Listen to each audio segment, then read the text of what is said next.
Hello and welcome to Geek History Lesson. I'm Jason Wonderful Inman. I'm Ashley Victoria Robinson. Welcome to our Mind University, because you have stumbled onto the podcast where we take one character, construct, or movie from popular culture and teach you everything you need to know about it in about an hour. And this week, there is a tiny little female-led movie from WB that's out. So we're going to talk about Wonder Woman. Yes, that's right. We're going to do a Yay! movie review because many of you have requested it and you always want to hear our thoughts. And we did the Logan movie review a while back and you guys all seem to like it. So we're going to talk about Wonder Woman. Yeah, we sure are. Okay. All right. So, guys, this is your last chance right now. If you have not seen the Wonder Woman movie, this is going to be a spoiler-filled review of Wonder Woman and everything like that. So if you haven't seen the movie, you don't want to be spoiled, turn off the podcast And right come back later. now. Okay, you're back. Go see Hey, Wonder welcome. Woman? Cool, right? All right, so we're going to just like sort of roughly walk through all the plot beats of the movie because there's a lot in this movie, I think, and I kind of want to talk about a bunch of it. So we're just going to sort of walk through the movie and give our thoughts about certain things that came through, the actors, the cinematography, all that stuff like that. So, of course, the movie begins in Paris. It was that shot from the trailers. We all were like, oh, that's the Louvre. Yes. That is the glass pyramid from the Louvre.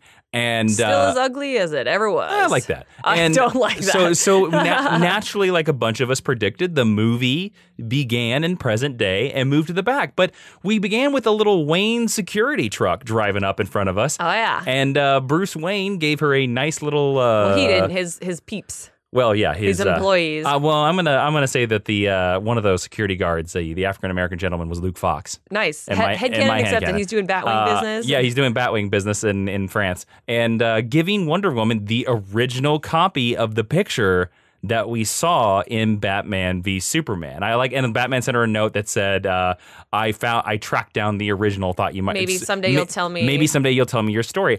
I thought that was a nice little moment because Batman is so obsessive compulsive that he would track down that picture. I have a lot of thoughts about what that scene could mean. Sure, go ahead. Batman and Wonder Woman have been paired up as a couple in a couple different incarnations. They are a DC Universe couple that I think has a special place for a lot of people. Really? And yes, a lot of women I know really like Batman and Wonder Woman as a couple. They are totally not for each other. I don't, Yeah. because Diana wouldn't stand for his nonsense. She just punched the crap out of him. But I think that is this Batman's version of flirting. Yeah, I agree with you. I agree with you. And I don't think they're going to wind up together, but I could see a B plot of Justice League being like a will they, won't they between the two of them. I agree. I could also see him trying for a kiss and her punching him away. That would be amazing. Is what I get. Like, what are you doing? Because I'm still holding out that we get Catwoman in this universe. I agree. And her and Bruce forever and ever. And I really want her. I want this cinematic version of Catwoman to be played by. Is it Ruth Negga from Preacher? Yes. That's who I want as Catwoman. She's amazing. That's my Catwoman. Ooh, nice call. I also think it's maybe a little bit of a redesigning of Batman's character because he is very hard in Batman v Superman, and this is Batman post Death of Superman. Yes. Yeah. Reaching out for Alice. And this is also him trying to convince her. It is a plea from him to come and build the Justice League with him. I think a little bit. Yeah. Not in a desperate way. Yeah. But. All right, so we flash back and we go to Themyscira. We get to see Themyscira. What did you think about the design? Because it really looked like Greece, or like, what do you want to call it? The idyllic version of Greece to me. Yeah, definitely. I thought it was gorgeous. Yeah, I thought it was really good. Amazing. I don't know how much of it was, I know a lot of it was CG. Good majority was CG. Wherever they were shooting, it was also very beautiful landscape. A lot of it was Italy.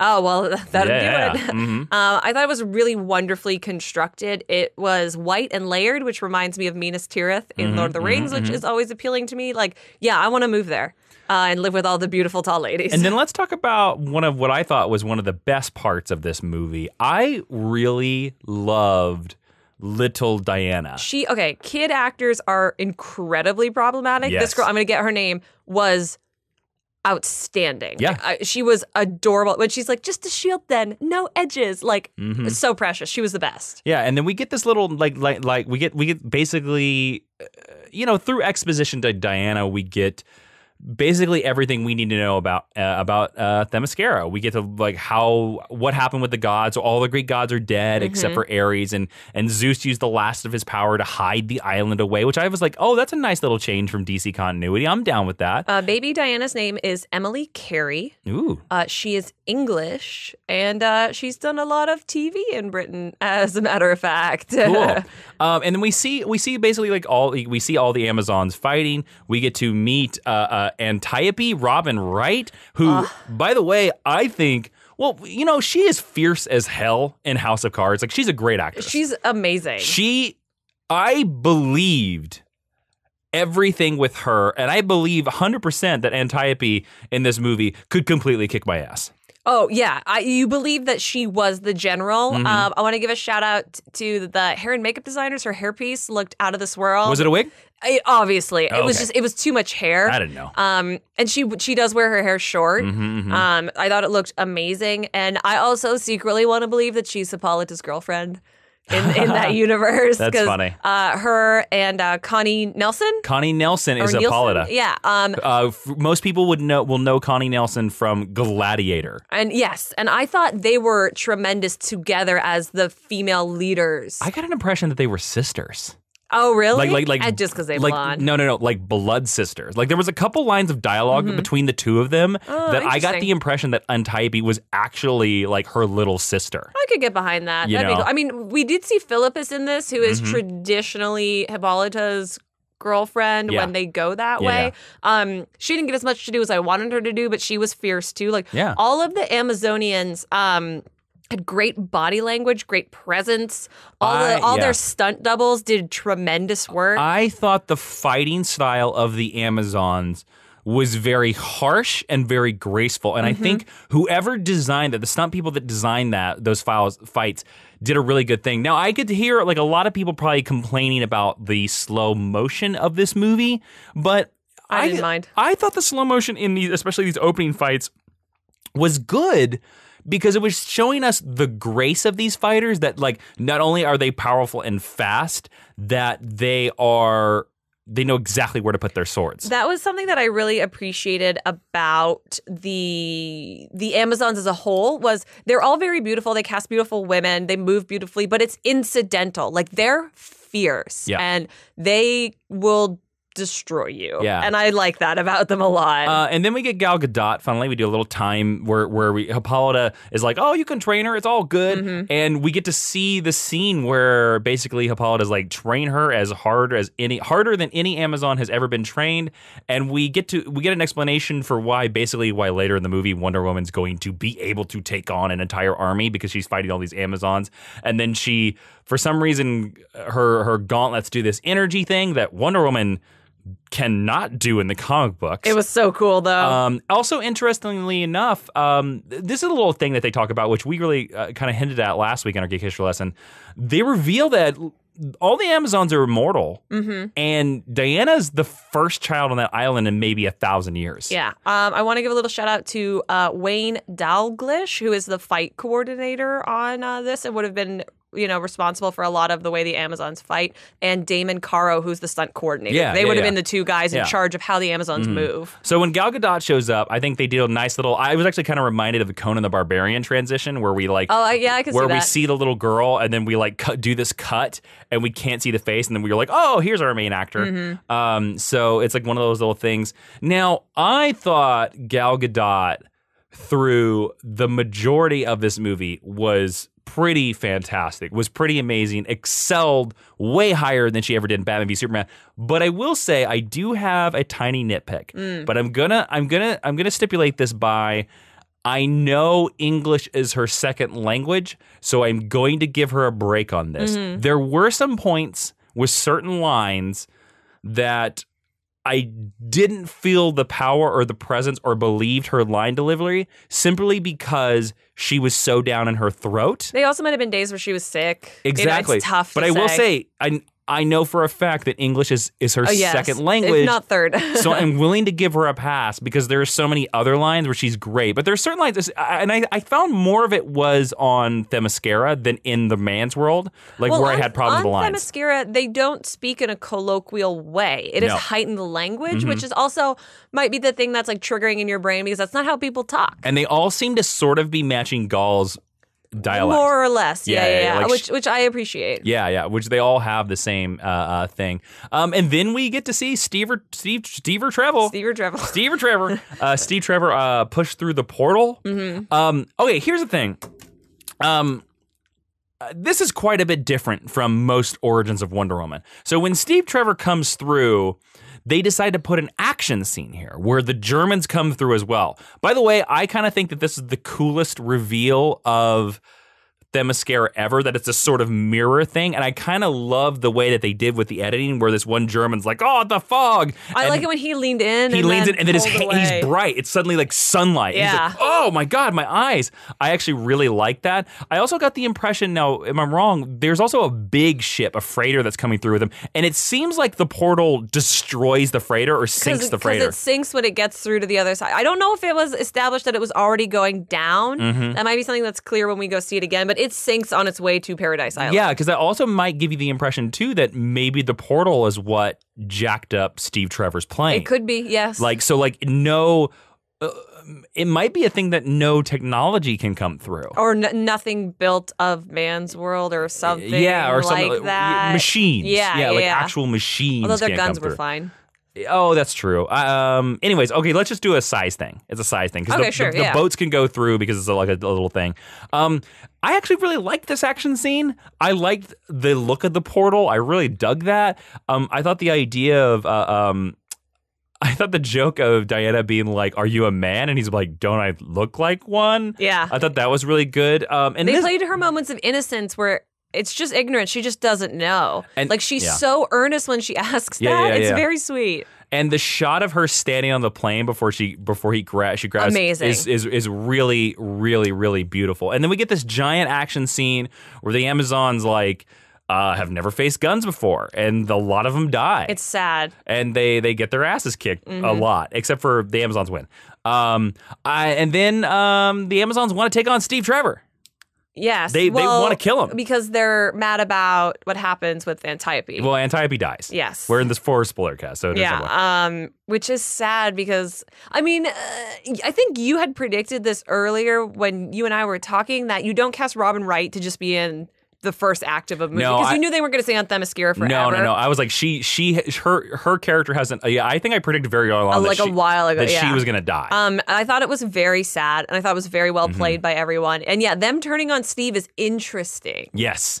Yeah, it was very, very interesting. It was also that scene was very beautiful. And also they did a lot of things where they were, I think, purposely trying to be like, hey, this is proof that Wonder Woman's going to kick ass later on. I agree. We're showing you some moves. Like, oh, here's Robin Wright shooting 3 arrows and 3 guys. That was so satisfying. Even though it's so silly, it was amazing. But them interrogating Steve, I thought was a really interesting way to introduce the lasso. Oh, that lasso looks so good for people. I mean, I think everyone basically knows that it makes you tell the truth, but I thought it was a great introduction to that piece of weaponry. I will say there were a couple moments where Chris Pine was trying to fight it that I didn't... A little hammy. I didn't like his choices. Yeah. But that's the opposite, because I actually really liked Chris Pine in this movie. I think this is one of Chris Pine's stronger movies. I would agree. I definitely... Because he's not doing Captain Kirk. He's not doing Captain Kirk. Which is what I feel like he does a lot. Yes. I think that's his easy, safe choice. Yeah. And I think that's really good. Now, everybody out there, you might be noticing that we're really positive in this movie, and I'm just going to kind of give you spoilers. We really dug this movie. Yeah, if you haven't been on our social media. We really, really dug this movie. So this is just kind of like us going through and talking over our thoughts. I don't have many negatives in this movie. Yeah, at all. So just fair warning there.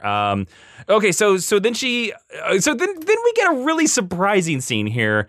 In a movie that you would love to take little 8-year-old girls to, we get a penis joke.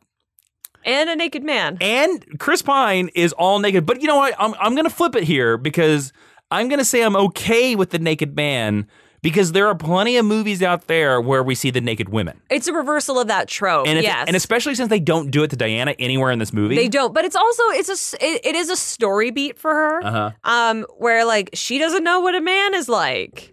That's right. It's also one of the funniest scenes in the movie. It is a really good scene. I actually think the weird hot tub neon glowing thing that he was in. Yeah. Was really cool So too. if you take issue, if that's your biggest problem with the movie, get over it. All right, so then she breaks into this giant tower and she figures out that she has super strength. Dude, when she crawls up the wall, I was like, this is a shot across the bow at Spider-Man being like, you like this? We're going to do it better. I actually really liked that because it kind of reminded me a little bit of one of the scenes for Superman Returns where Clark can figure out that he can sort of fly. And one of the best scenes in Superman Returns where he's running through the cornfield and he's jumping higher and higher and higher. So for me, it kind of, she was like, oh, I can climb. Oh, you know, like I'm really strong. And by the way, well, how do you feel about, this is the second hero now in this cinematic universe that finds their costume. Superman did the same thing. Like his costume was just on the ship. I actually like that better for these origins. I like it. I liked Wonder Woman's better than Superman's. I did too. I don't need either of them to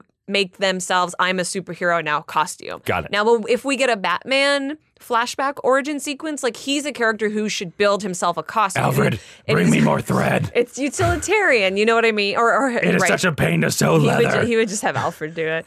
You just do it, Alfred.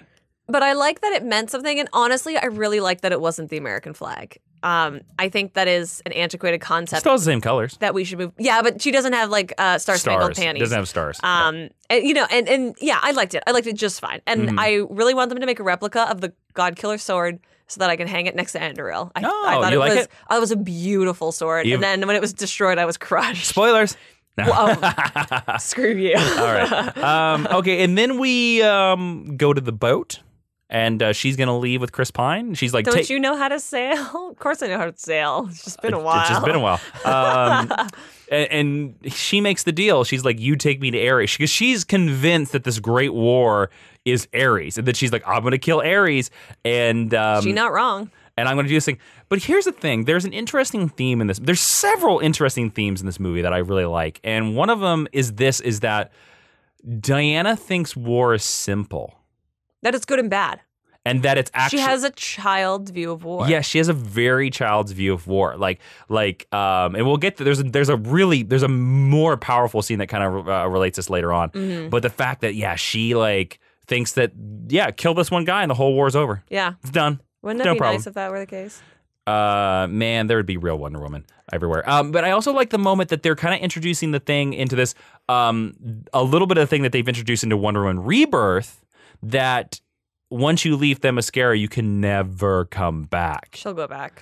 She will, but I like that idea because it makes it like Krypton. It gives it more stakes as well. Like, she's not just doing this... for the weekend. Yeah, sort of like willing... Like, I'm moving to New York to find myself. Exactly.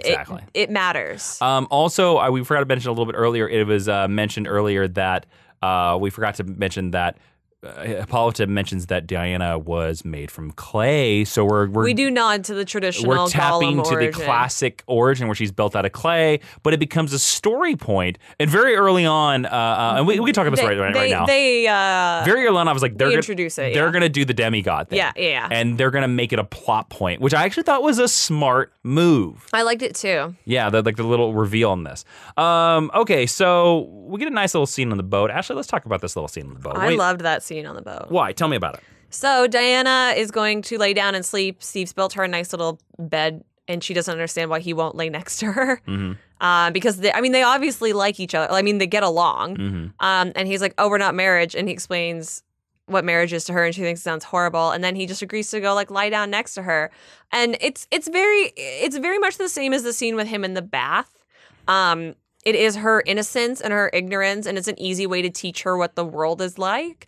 But it also, I think it really is a nice building block for their relationship because he respects her enough to not be a creep about it, but he likes her enough that he'll go cuddle up next to her. Who wouldn't? I don't know. Yeah. I don't know. I thought the scene was really sweet. I thought Chris Pine was great in it. I think Gal Gadot's great in everything. I really liked it. It's a nice human connection moment before we're going to dive headfirst into the tragedy. Well, we get to London. We meet Etta Candy, classic Golden Age character. Lucy Davis, amazing. Lucy Davis, Super she's really funny. good. And then we get one of the best scenes in the movie. Can we dial back for a second? I guess. There's two funny things about London. So Sure. Diana thinks it's ugly. Yep. Which it is compared to Paradise Island. There's a scene where she's walking with Steve in the street, and she sees a baby, and she goes, "Oh, a baby," because she's never seen a baby before. And I thought it was a great moment for a female character, and I thought you could really tell that she's a mother in that moment. I thought it was like really beautiful. She activated that same thing that I say, like whenever you put Peter Capaldi with kids as the 12th Doctor, like you're like, oh, you can tell he's a father. That scene, I felt like, oh, you can tell she's a mom. Yeah. It was so great. Very good. I wanted to talk about the amazing homage to Superman the movie. Yes. So they give her some clothes. They give her glasses only to make her look like Clark Kent. Yeah, and Etta, she did wear glasses in the Golden Age, like we talked about last week. That's true, but the glasses get destroyed in the homage. Yeah, and I liked Etta's line about, like, no one's gonna believe this. Like, it's not gonna help at all. But she like deflects the bullets and kicks all their asses, and so it's like Steve, by the way, is totally willing to just let her take control. Which he's like, "You're stronger than me. Go for it." Which is one of the good things about this movie is that they didn't make Steve Trevor. I can't say his name for some reason. They didn't make Steve Trevor a dummy. Like they did in the Golden Age. They made him very capable. It just happens to be that Wonder Woman is better than him. Yeah, but he doesn't seem to have any problem with that. He's like, you know what? Patty Jenkins, we went to this event at the YouTube space, and Patty Jenkins explained it as Steve Trevor views Wonder Woman. The way they played it was Steve Trevor views Wonder Woman as, it's not that he's like jealous or mad because she's better than him. It's that like, he's like, you know what? I could really use someone like her. Yeah. And I've kind of been waiting for somebody like her to come along. And she's pretty great. Yeah. This is going to be a good thing. They go to headquarters. They meet all the stuffy British men. All the stuffy Game of Thrones and BBC actors. Yeah, the guy who's super rude to her is a wildling from one of the wildling generals from Game of Thrones. There's a woman in here. Yeah, no one can function if there's a woman around. God forbid men have to do their jobs. And then we meet Sir Patrick, played by David Thewlis. Mr. Lupin himself. Who is an excellent actor, also in Fargo as well. And it's interesting that they decided to place this movie at the very end of World War I. Mm-hmm. Like, we're very close to the end of World War I, so we're very close to peacetime and stuff like that. So now we're going to talk about a little bit. We kind of glanced over a couple of them. Some of my weak points of the movie, my criticism, is that we cut several times to Dr. Poison, Dr. Maru, and Ludendorff, who is a real historical figure. Ludendorff was a real German who worked in World War I. I don't think he was Grand Marshal, but he was very high up in the German army. And them trying to make this gas that is going to go crazy. And we talked about that, like we got to see a very quick flashback where Chris Pine stole the book of all the formulas. Yeah. I thought Dr. Poison had a really good look. She did. I thought the face piece was really interesting. The face piece was really good. Another nitpick I have about this movie is I thought Dr. Poison was so cool that I wish she was in more of the movie. Yeah, I agree. We'll talk about it when we come to the end of the end of our review, I'm sure. But she doesn't wind up having a ton to do, and I think her look was good. She had the scene at the gala with Chris Pine was really good. Like, there's substance there. Mm-hmm. You just don't get to see a lot of it, unfortunately. So yes. Yeah. And then also Elena Anaya is the name of the actress who plays and then Ludendorff, who was played by Danny Huston. It's like Houston, but I think it's Houston. I'm just gonna say Houston. I don't care. He is an actor that I think is okay. Yeah. But I don't know. Like, all their scenes where they were just like, let's make the gas. They were really just evil Germans. Yeah. Actually, watching it, I was kind of like, I feel bad for German people who every time they watch a period piece like this are like, well, let's talk about this. There's another little thing in here that they do, and this is kind of skipping ahead a little bit. That's okay. But so all the Germans have English accents. Like, they speak with a British dialect. Except for certain ones. When they're talking to each other, but when they're talking to the Allies, they have a German dialect. So this is what I was going to explain. So there's a scene where Chris Pine sneaks into a gala as a German, and he uses the German accent. He actually, I thought, did a really... I've never heard him do a dialect before, and I thought his accent work was quite good. I thought it was pretty good, too. What do we think about that? I thought, to me, to be honest with you, Should have just had him speaking German. Give me a subtitle, it'll be fine. I think they should have had him speak all in German because it was weird for me because it kind of just seemed goofy that he was doing that. They did that because somebody in production thought it was the lesser of two evils. No, I know. And it's a tough decision on which way you go. It is a tough call. I am always of the mind to just have them just speak have all German. language. And, hire German actors. Yeah, right. You don't have to hire like Americans Christoph or Waltz, Brits. come on now. I mean, the guy who was just in Civil War, Daniel Bruhl. Like, ooh, yeah, there's yeah, people. yeah. There are German actors who work in America. Fassbender, who are great. Like there's people who speak German who you could have hired. Mm-hmm. Yeah. Yeah. There was some. I just wanted to bring that up because that was one thing. Okay, and then we get a scene where they meet Sammy and Charlie and at the bar, and they decide to go into the front. I love Sammy. Thought he was great. Sammy's really good. He's a great actor that's been in so many things. And then Spud from Charlie is Spud Trainspotting. from Trainspotting, and who we later find out is kind of useless. Charlie doesn't really do anything. I don't think he's supposed to be useless. I think he's supposed to be the guy with PTSD. Yeah, he's supposed to be shell shocked. And I actually thought Diana there's a moment later on where she's like, who's going to sing for her? Like, I thought that was a beautiful moment for her. Yeah, where Charlie tries to leave, yeah. And Diana's like, why don't you stay around? The actor who plays Sammy, his name is Syed Tamari. He is in so many movies. I'm so sorry. I He's just a great butchered actor. your name. You're wonderful. He's a great actor. I know you're listening to our review. Then they cross a bridge and they see all the injured soldiers, which I thought was a great scene. And Diana, like Gal Gadot does this amazing thing where she's like walking across the bridge and she's like, "Yeah, I'm going to the front. I'm going to the front." She's so hard up about going to the front. Yeah. And then she sees all these dudes with amputated arms in and wheelchairs, legs and wheelchairs, and they're old, they're young. It's a variety of men. And her smile just drops. Mm-hmm. And she's like, "What is this?" And he's like, "This is the war." Yeah. And he's like, "This is what we're going to stop." Yeah. Then they get to they meet Chief. Yes. And she has like a little nice conversation about Chief. And the Native American fella, and he says he like does this nice little line where he points to Chris Pine. He's like, his people took my land. Yeah. Because he was like, I don't have a land, and I'm ultimately like free. Because she's trying to understand how he could try to profit off of war and not participate in it. He's like, it's not my war. Yeah. Oh, let's talk about. We skipped over a little thing. There's a great little scene where all the British guys, they try to Chris Pine, you can't go to this war. We're going to sign. As I stroke my mustache, we're going to sign an armistice. Tell me more, Lord Carlton. And Diana freaks out. Oh, she got no time for that nonsense. And she has one of the best lines in the movie. And as a former soldier, I love her. She says this like, and I'm paraphrasing like crazy, where she says like, these soldiers are not just things to be interchangeable, just meant to die for you. Oh, because one of them says that's what soldiers do. They die. They die, yeah. And she's like, no. She's like, real generals go out and join with their men. They lead from the front. They don't hide in their offices. They don't hide in their offices. And I was like, oh, that's amazing. And then she gets so mad at Chris Pine because she's like, how can you stand by and just let this happen? You're a coward. Yeah. I love that where they're yelling at each other on the steps, and he's like, "We're going." Yeah. He like takes the lasso. Yeah, it was at first I was like, "Why are you reaching under her dress?" Wonder Woman. All right. That's later. Okay, so then they go to the trenches.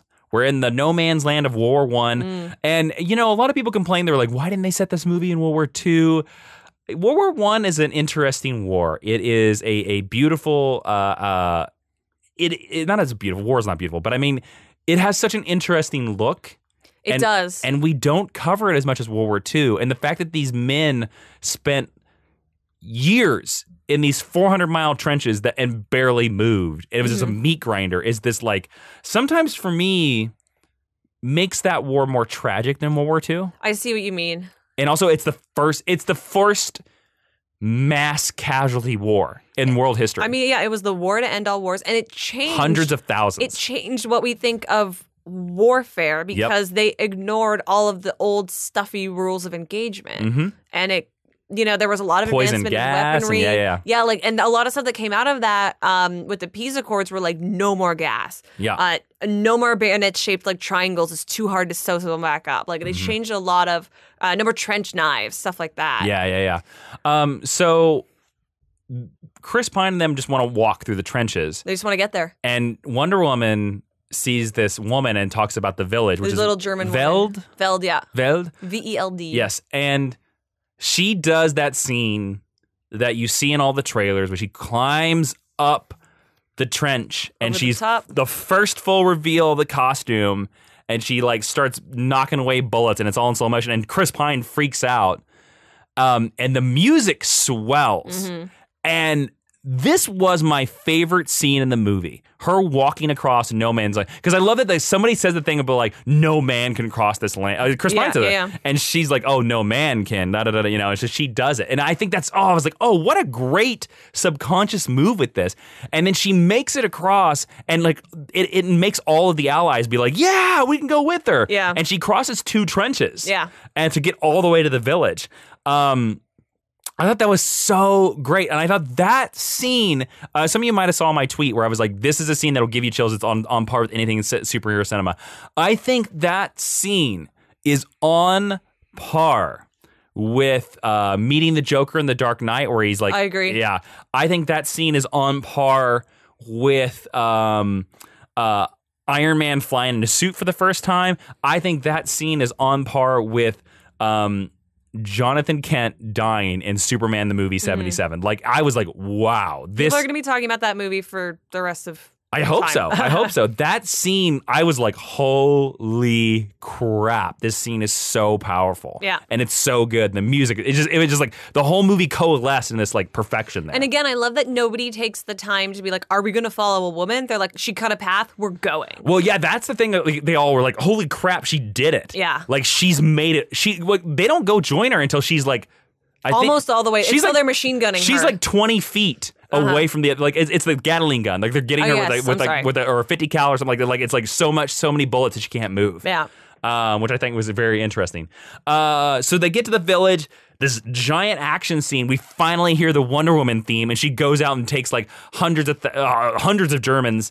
And there's an amazing callback here, because when we saw the Amazons fighting on the beach, Antiope, right before she died, when she shot the 3 arrows, she said shield, and someone got under the shield and they lifted her up. It was awesome. I think it was Philippus, but I might be wrong on that. Yeah. And then Steve, Trevor, Sammy, and Chief go under a part of a tank door that Diana ripped off earlier. Diana punches this tank. Yeah, it's awesome. Yeah, and turns it over. And they get under it, and they go, Diana, shield! And they do the same move, and then she destroys a bell tower. It has a sniper. It was so great that Steve Trevor took something from the Amazons that worked, and he was smart enough to figure out how to utilize it in modern warfare. Also, let's talk about where when the Wonder Woman theme starts and she leaps up the building and she jumps into the window, she is doing the pose of Sensation Comics, like the first Wonder Woman cover, which is so cool. And I love that shot. I think such great cinematography where after she does the giant, battle that we've seen, like where she sweeps the leg a lot. She loves to sweep the leg. A lot of legs. Well, the cool thing about that scene and most of her scenes is she's not killing anyone. No. She's making them ineffectual. Maybe she's injuring them, but Diana doesn't kill these people. Well, except for the sniper. But the sniper had it coming. That sniper's... He done got crushed. That sniper's definitely dead. Yeah. But in a scene like that, like, she's just disarming people. Yes. But also Wonder Woman's a character that's in a war. I don't mind if she kills somebody. Right. I'll give her a few, and if you complain about that, like, I think you're kind of a hypocrite. I'm sorry. She's in a war zone. Yeah. I'm sorry. People die. Yeah. And so... I love that shot where she comes out of the fight scene and she's running across the rooftop, and it's from Steve's perspective, and he's falling with her. And I'm just like, oh, yeah, that was cool. She kicks a dude out a window. She does. She kicks a lot of people out a window. It was really cool. There's a lot of leaping, a lot of legs, a lot of kicking. I like it. That is something from the Golden Age, just because she can't fly. She does take a lot of flying leaps out of buildings. Yeah. And then we get to we're celebrating the village. We get a dancing scene. Diana sees snow, which I thought was a great moment. That dancing scene... And I like when Sammy sang. Or no, Charlie sang. Charlie sang. That is something that a lot of movies have tried to do a scene almost exactly like that. Dancing very in similar. Snow or rain? Yeah, or like the couple dances for the first time and then they feel something. And I usually find it sort of trite. Yeah. I thought it was great here. And I think their chemistry is really on point. And you really understand why Diana loves Steve and why Steve loves her. Yes, and we get the impression that they, of course, have intimate times. Yes. And I think it's not like, it's interesting. Yeah, you're right. I think they earn it. Like most blockbuster movies, they don't earn it. And it just happens. And I kind of get, since both of these adults are capable, and they're both capable in different ways, and they both view each other as equals. They strengthen each other. Nobody's put down because someone might be. Steve is more knowledgeable. Yeah. Wonder Woman is stronger. Yeah. I think that's really great. And then the next morning we find out about a gala. Chris Pine sneaks in. We talked about this during the German. And then Wonder Woman gets the blue dress and has the sword because she's love it. she's like, I think Ludendorff is Ares. And she tries to kill Ares in the party. Like, right off the bat. She tries to kill Ludendorff in the party, and Chris Pine stops her. Can we talk a little bit about right before she enters, Dr. Poison has a scene with Steve where Steve's trying to get more information out of her. And Steve does a really good job of, kind of convincing her. I think it's a nice moment of vulnerability for her, and that's not a character that you don't get really to sympathize or empathize with her. And it almost works, and then Diana ruins it. But I thought their interaction was quite nice. Diana works because Diana is the bull in the china shop. Yes. And Steve is not. Steve is the spy. Steve is more graceful than Wonder Woman. Emotionally. He is. But he's like more sneaky. Yeah, actually Steve in this movie is actually a pretty good spy. He is a good spy. Yeah, yes. yeah, which is great. A refreshing change. So then they bomb the village with the gas. It's the village we were in. And Diana gets really mad at Steve for like standing by. Diana can also run into the gas and be unaffected by it. And Steve can't. Yeah, which I thought was he tries. Yeah. And he coughs off, which I thought was a nice little. I thought it was a nice little check. I thought it was a nice little check that they did that. So that was really good. And then really quickly they talk about Wonder Woman. I love that Wonder Woman keeps calling Steve on being a coward. Yes. Like she's like, I don't got time for your crap, man. You're a coward. I could have ended this all. I don't care about your modern constructs. I don't care about your power system. I don't care about your social. Do this. Like, come on, let's do some action here, man. You know, I really like that. I loved it every time she called him for being a coward. All right, so then we get the giant climax. We go to this giant factory. Wonder Woman kills Ludendorff. Oh, let's talk about this. Okay, there's this gas that Dr. Poison has that gives Ludendorff like basically strength. They made it as a plot point basically so it's a MacGuffin for Ares. It was a MacGuffin so that Ludendorff could actually fight Wonder Woman for more than 3 seconds. Yeah. Did you like that? I thought it was okay, but I thought it was kind of it was probably the most comic booky thing in this movie. Yeah, it felt a little out of the rest of the continuity of the universe. I didn't need him to fight Wonder Woman. Yeah. But they needed to make you think that he's Ares. I could have done without it. I think it was fine. Mm-hmm. So then she kills Ludendorff. Awesomely. Stabs him dead and then is blown away that the war doesn't automatically end. And I actually really liked the scene where Steve and her were on the tower and he's like, this is not how war works. Like he gives her a great speech. There's not some magic solution. Like maybe we're all bad. Maybe I'm bad. Yeah. But this is the way the world, and I like that he makes the thing like without your help, thousands more are gonna die, and isn't that more important than killing Ares? I also appreciate his line about maybe I'm bad because I do believe that in all wars there's mostly not bad people. Mm-hmm. There's people doing what they think they're supposed to do. Yeah. I think the bad people are higher up. I think the people who are making, all those poor people who are just like carrying those gas bombs out there, like they're just doing a job. Yeah. And then we get the reveal that Sir Patrick David Thewlis is Ares. Mr. Remus Lupin. He pops up out of nowhere. They do this little scene where he explains that she is a god. She is the god killer. He destroys the god killer sword immediately. His reveal, because I didn't see it coming. I did. I mean, I knew it wasn't going to be Stryker. Yes. But I wasn't sure. He plays Stryker in Wolverine. Let's never mention that movie. I always just think of him as like less good Stryker. I get you. I knew it wasn't going to be him. Yes. But I was surprised. You did not see it being Sir Patrick. I should have been smart because like David Thewlis, again, is like a big enough name that you wouldn't somebody. just have him there to send them off on their mission with an envelope full of cash. But I was pleasantly surprised by that because he always kind of plays, not always, but he usually plays like affable, warm, friendly characters. I did get a chuckle when they CGI'd his face onto a buff 300 god body. Oh, we see him after Ares was hurt by Zeus. Yeah, like he explains it from his point of view. Mm-hmm. And it's interesting because all the Greek gods are kind of giant jerks. Yes. So you don't totally empathize with him, but he's got a case. You feel kind of bad for him. Yeah, he actually had a really good viewpoint. I actually appreciate that he was like, this isn't me.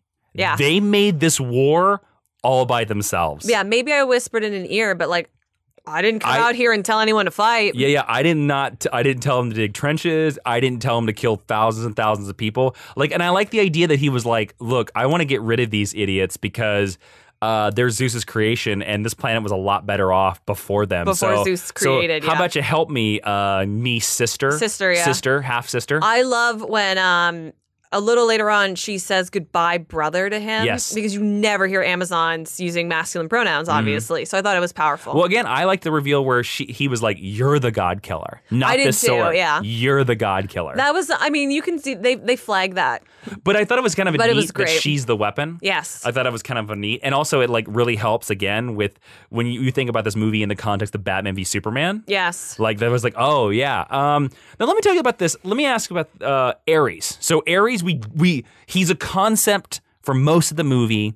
Then we get him to make kind of the classic Ares armor. Yeah, it was cool. I thought he looked cool, and we get this giant. Glad it wasn't blue. Kind of classic CGI body and battle and stuff like that. And he beats the crap out of Wonder Woman, lightning and stuff like that. How do you think the Ares reveal landed? Because I'll tell you what. Again, this is one of my nitpicky things about the movie. I think the Ares reveal sort of doesn't work simply because Ares is a concept for most of the movie. He's not a character. I'll say this. It's better than a lot of Marvel movie villains I've seen. Well, that's not what I'm asking, though. But so it's a pretty classic, like, we need a villain for the third act and we need her to punch someone, so we're giving him a body. You know she's gonna fight Ares. And that's why I give it like a B. Like, it's fine. That's why I'm mostly okay with it. I just meant my comment about the Marvel movies is I don't think it's bad. In the pantheon of superhero movies, it's fine. Oh, I agree with you. It's totally fine. This is not enough to knock the movie down for me. But compared to like some of the higher points of the movie, it's a little dent in the armor. Yes, but also at the same point, like, you know, I didn't write this movie at the same point like Alan Heinberg did. Yes. I thought he did a fantastic job. He also written Wonder Woman comic books. I also like David Thewlis, so I was like, he could be Ares. That's fine. You know, I was trying to think about it, and I was like, I don't know, you know, us being writers as well, I was trying to be like, I don't know another way I would have introduced Ares. As a third act villain. As of now, I couldn't have come up with a better solution. So, okay, Alan Heinberg, I bow. But like I said, I was a little bit like, it just didn't. It didn't have the buildup that everything else had in the movie, and again, very nitpicky. Yeah. But I want to talk about everything. I just want to talk about. I just don't want us to be like, well, Wonder Woman. You know. I want to be like that. Well, no, I understand. I would gladly do that to any part of Wonder Woman, fictional or real. But yes, we want to be fair and balanced. So I want to be fair and balanced. Yeah, I mean, I thought it was fine. Okay, so then we get just big giant fights. Looked really cool. It went on for like a minute too long. It was a little long. There is a break in the middle though, where she gets knocked back and she can't hear anything, and Steve talks to her. And later on, you get to see the reverse of that scene because she remembers, and you get to see she focuses is what she does. You get to see what he says, and that actually is a really nice scene. I thought. So she gets knocked away like by this explosion or something like that. She can't hear. And Steve comes up to talk to her because they have to blow up the plane and they have to blow it up in the air or else it'll affect everyone in 50 square miles. They have to burn the gas. It's a little far-fetched. It's a little like Batman having to deal with a nuke. I was kind of like Crash in the Ocean. Yeah. But whatever. I thought the choice to have Steve say everything to her and she can't hear it. Yeah. Was really strong. Because it's more important that he says it. I think I get as a Hollywood blockbuster that you have to reveal what he says. I agree with you, but I kind of wanted to not. You can see him say I love you because we all know what that looks like. I kind of wanted them to stick to their laurels and we never find out. We never hear what he says because then that makes that movement. Like he's saying his love speech to her. Yeah. And she can't hear it. I think that's much more powerful. You're never going to get that for a blockbuster. No, it's a Hollywood blockbuster. Yeah, that's the kind of movie it is. It's the same. It's the same argument like in Dark Knight Rises, where at the very end, you know, Alfred's in the cafe and you see Alfred's reaction, and everybody talks about how much more brilliant that moment would be if you just cut on Alfred's reaction. And you didn't see Bruce and Selena. And we don't see Bruce exactly because we know what he's seen. We know. Yeah. And it's a much more powerful moment to cut away from Alfred, and it's the same thing. Exactly. It's exactly the same thing. So I kind of predicted this a long time ago when we talked about what was going to happen in this movie. I was like, Chris Pine is going to die. Yeah. They killed Steve Trevor. I was shocked. I thought they were definitely going to snap him up for like a 3-picture deal. And I think his death is really powerful.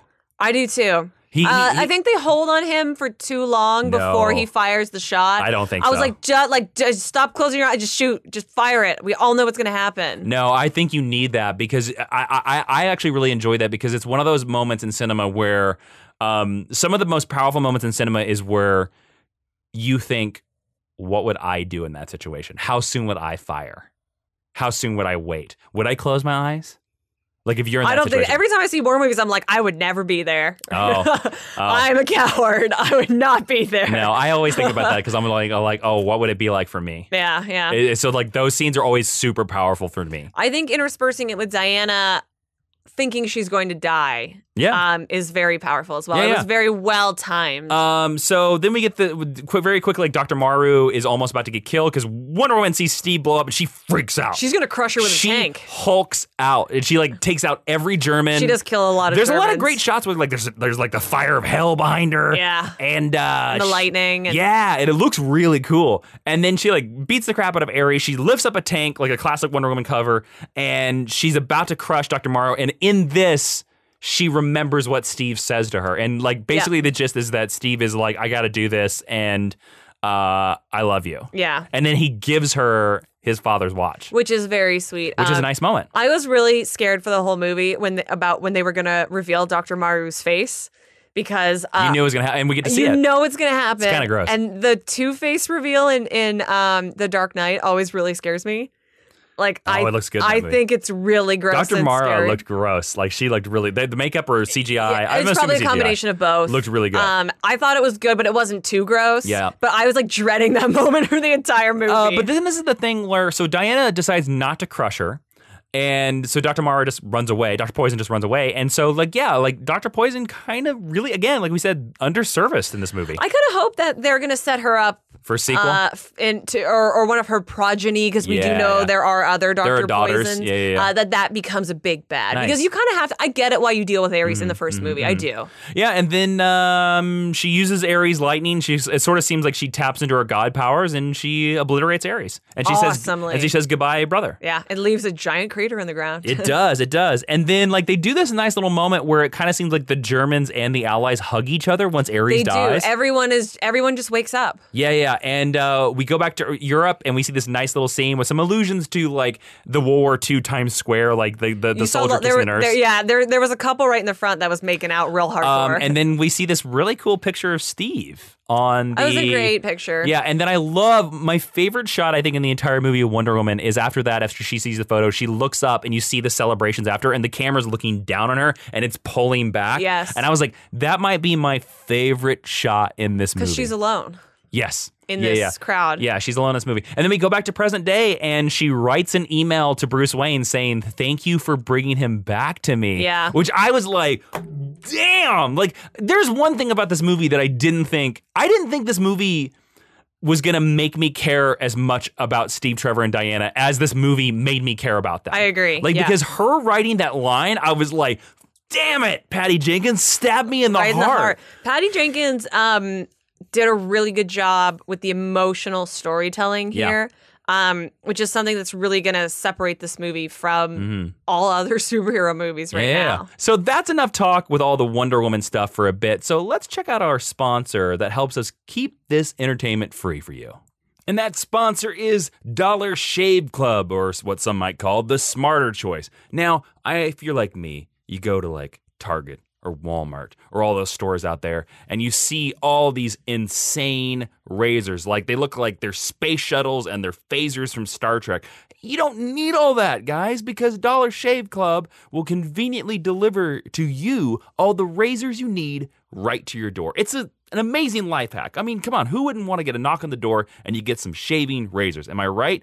And also, when you sign up very early on, they're going to send you some of their special Dr. Carver shave butter. Now, this butter is way better than normal shaving cream. It makes and an insane difference. Now, for a limited time, new members can get their first month of the Executive Razor. That's their super simple, awesome razor, with a tube of their Dr. Carver shave butter for only $5 a month with free shipping. And then after that, razors are just a few bucks a month. So no more going to the store and looking at crazy razors. It's just simple and right at your door because it's a $15 value for only $5. And in your first month box, you get an awesome weighty handle, a full cassette of 4 cartridges, and a tube of their shave butter. There are no hidden fees, no commitments. Cancel anytime you like. If you don't like it, you can send it right back. And you get this offer exclusively at dollarshaveclub.com/lesson. That's dollarshaveclub.com/lesson.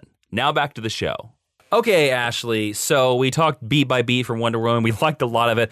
Now I want you to just give me your overall thoughts about Wonder Woman, and then on a scale of 1 to 5, what would you give Wonder Woman? So Jason and I watched Wonder Woman together, and I was shocked at how emotional I was in the first 5 minutes. Now, I always joke, I'm really emotional. If I'm not between a 2 and a 7 on the emotional scale, I'm crying, and just seeing the Amazons was so emotional. It's something I've been literally waiting for my entire life. Yes. I didn't know I was waiting for this version executed this way, but it was so gratifying and just the whole movie filled something in me that I've always wanted. I just think it's tremendous. I think Gal Gadot is the superhero I've been waiting for so long. Everything about it, I just think is large. If I'm looking at the whole picture, I think it's flawless. I think the problems with it are limited. I think compared to everything else out there, it stands above and beyond. And I think that for the DC cinematic universe in particular, it's very powerful. It's powerful visually, it's powerful emotionally, it's powerful in execution. It's everything that Wonder Woman should be. So I'm honestly going to give it 5 out of 5. It's my favorite superhero movie. Of all time? Yes. Easily? Yeah, easily. Wow. Yes. Wow. What was your previous pick? It was a tie between Dark Knight and Winter Soldier. Interesting. Yeah. Okay. Which is interesting because Wonder Woman is very much a lighter, more hopeful movie than both of those. And it might be where I'm at in my life right now. I don't know, but it's my favorite. Interesting. When we saw it, I would have gone and seen it again in an hour if I could have. Yeah, cool. So nice. Yes, nice. That was me trying to be concise because even thinking about it now, I'm getting emotional. Cool. How about you? What is your summary and rating for Wonder Woman? Look, Wonder Woman had to check off a lot of things. It had to be a winner for DC. It had to take this very difficult character to translate and make her palatable to audiences. Wonder Woman's a very, very difficult character to write. Even in comic books, she's very difficult. And I think it did have to do the things like you talked about. It needed to be this movie that women and girls could really not idolize with. What's a word? Identify with? Identify with. Thank you so much. Look up to. Yeah. Look up to. That's what it needed to be. I kind of think it checked all of them. I think this is the first home run for the DC cinematic universe. I agree. think, and it's interesting because I'm going to fight a lot of people on this movie because I kind of think that if you have problems with this movie, I kind of think you're just looking to find a problem with the DC universe. And there are people like that. And fine, whatever. You can not like this movie, but too bad for you. Looking at this movie objectively, this movie does have problems. But the problems, and most movies do. All movies do. Yeah, all movies do. The problems that this movie have, to me, are no more egregious than Christopher Reeve being really silly in Superman 78. Yeah. Or Otis in Superman the movie. I think that is he is very silly. And Miss Tessmacher. It'll be interesting to see how it ages. I'm very curious to see what I think about this a year from now. But it was interesting. I was quite affected too by talking to some of the other women that saw this movie with me. But now, obviously, I thought it had some amazing, powerful moments. The trench scene, her talking about soldiers.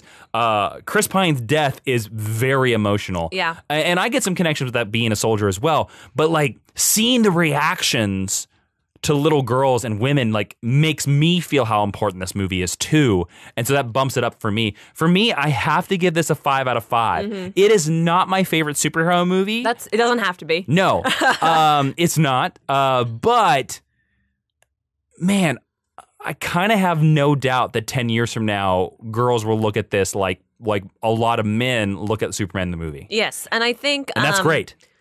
If you haven't listened to Patty Jenkins speak about this movie, I would really encourage you to go find one of the many interviews that she's done. You can tell the love that has gone into this movie. Yeah. And that's led by her as the director. And I think that is one of its great strengths. Cool. And it celebrates love. All right, cool. Let's go really quickly into our recommended reading. We wanted to pick some books that, in case you enjoyed the Wonder Woman movie and you want to read more Wonder Woman, we got some picks for you. You can go find them over at geekhistorylesson.com/recommended reading. Little Amazon widgets are there. I'll take you right to Amazon, and everything you buy over there helps support the show. Heck yeah. All right, so first one off is Wonder Woman New 52, Volume 1. That is where Diana finds out that she is the daughter of Zeus for the very first time and learns that the Greek gods are crappy family members. It's also tremendously beautiful. Yeah. There's also Wonder Woman Year 1, drawn by Nicola Scott, written by Greg Rucka. You will notice a lot of familiar, it's her origin tale. You will see a lot of familiar things from this movie. She wears the movie costume in it. It's really great. A lot of people you saw in Themyscira are in this. A lot of the same beats.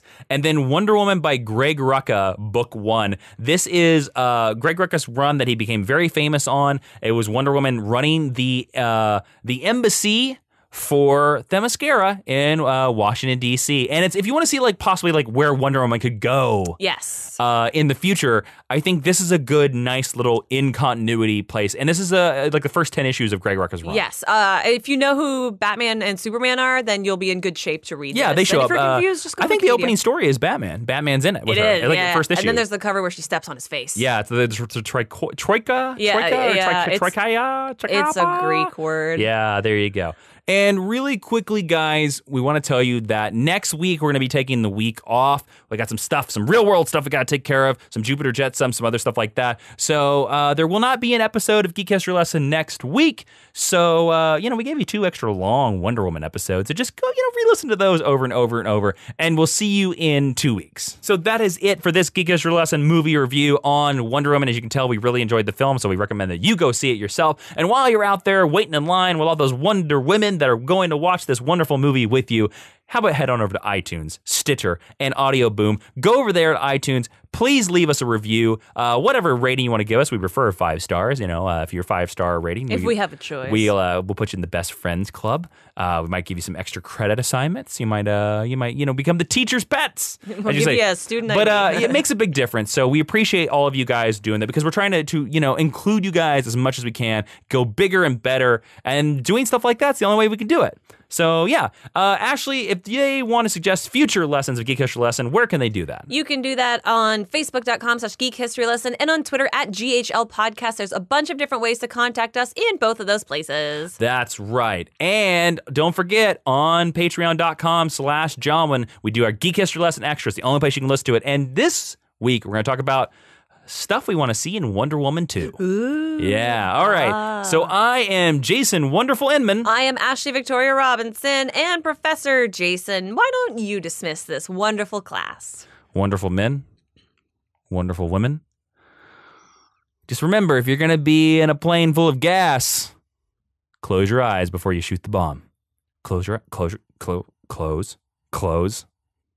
eyes.